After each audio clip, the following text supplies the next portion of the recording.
Hello everybody, I am Hexer Marhitbar. I stream on Twitch. I have just recently picked up the 2080 GPU and I did a couple benchmark tests through 3D Mark. Before I had the 2080, I had a 1070. So we are going to do a couple benchmark tests. In fact, I've already done them. We're just going to kind of go over the results of those and kind of see um, the increase from the 1070 to the 2080. From what I've seen on some of these results from the 2080 to like a 1080 Ti, for instance, it hasn't been that big of an increase, but it's still with less RAM, it still is a increase from the 10. So you can use this the decision to decide if you want to purchase a 2080 to upgrade your system. Anyway, we are going to get right into it. We're going to look at a Fire Strike score from the 1070 first, and then we'll move straight into the other way.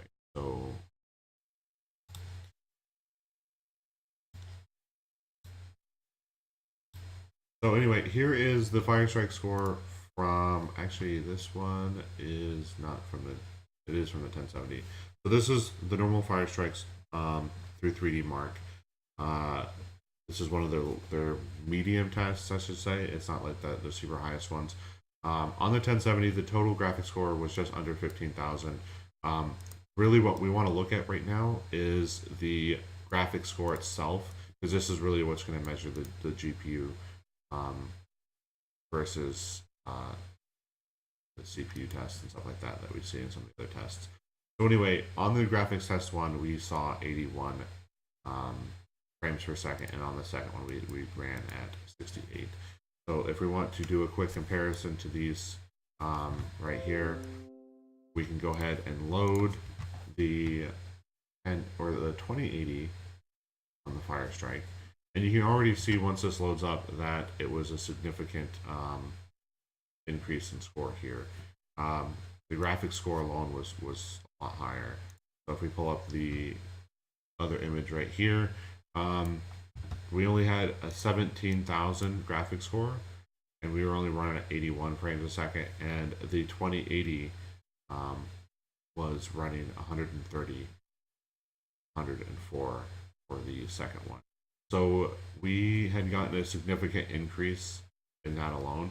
The physics and the combined score was pretty much the same for the other two. It's just that's not necessarily testing the GPU itself. Anyway, so we had an overall score of 18,162, where this one was only 14,094, which doesn't seem like that big of an increase. But when you compare the graphics itself right here, and then looking at it as it was doing, the mark itself was pretty crazy. If we want to look at one of the other more intense ones, like the Time Spy is more of the recommended ones for gaming machines now. Let's look at the Time Spy DirectX 12 for the 1070. This runs at 1440 for the resolution, I believe. So in the 1070, you can see that my frames were pretty bad. Specific one, it was less than 40 frames for graphic test 1 and 2, and this is not full HD, but this is like the 1440 resolution, so a little bit above 1080p. If we let's just go ahead and compare this one real quick. Screenshot this time. We'll load the 2080 now.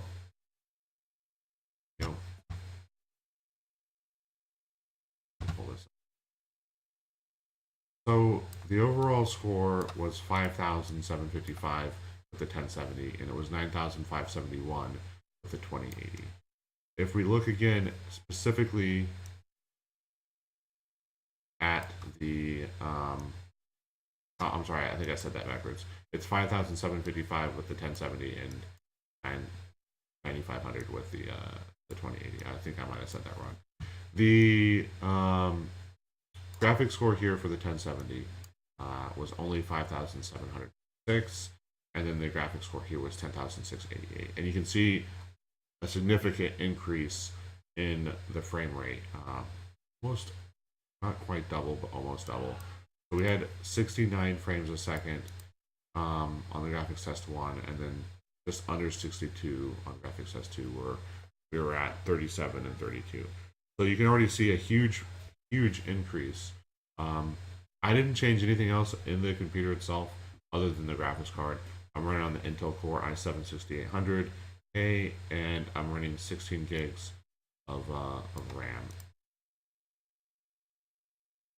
Doing the last test that I did was a Time Spy Extreme DirectX 12. This is ultra. This is 4K Ultra HD. So this is running in that Ultra HD 4K resolution. As you see with the 1070, I was only getting 17 frames, 15 frames a second. It was pretty miserable to even watch it.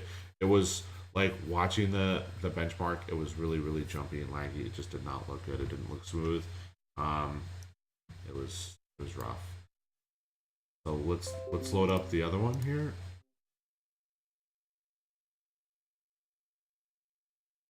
This is the Extreme 4K Time Spy Extreme with the 2080. Okay, so we still only have 30 frames a second roughly between the two. 31 with graphics test 1 and just at 28.5 with graphics test 2. So we're still obviously not at the 60 frames a second gaming with the 2080s. I would imagine with the 2080 Ti's, you're going to see a significant increase here, but I'm only running the actual 2080, not the 2080 Ti. I still don't think you're going to get a 60 frames a second 4K gaming rig off of a 2080 Ti. You would have to probably have multiple GPUs for that still. I still don't think we're quite there yet, but I did notice a massive increase. It seemed, when I ran this score, it actually seemed to be very, very smooth. And so it felt right, so you could actually play in it, and it still worked. So these are some of the benchmarks that I ran. If there are some benchmarks that you guys would like me to run, please let me know, and I will be happy to run the benchmarks in the 2080, and then you can compare them to your own benchmarks off of your own machine to determine that. But anyway, thank you for watching. Please make sure to like the video and follow the channel, subscribe to the channel. If you want to watch me on Twitch, it's twitch.tv/HexerBarHitBar, same thing as here on YouTube. There will be a link below. Anyway, guys, thank you for watching. You guys have a good one.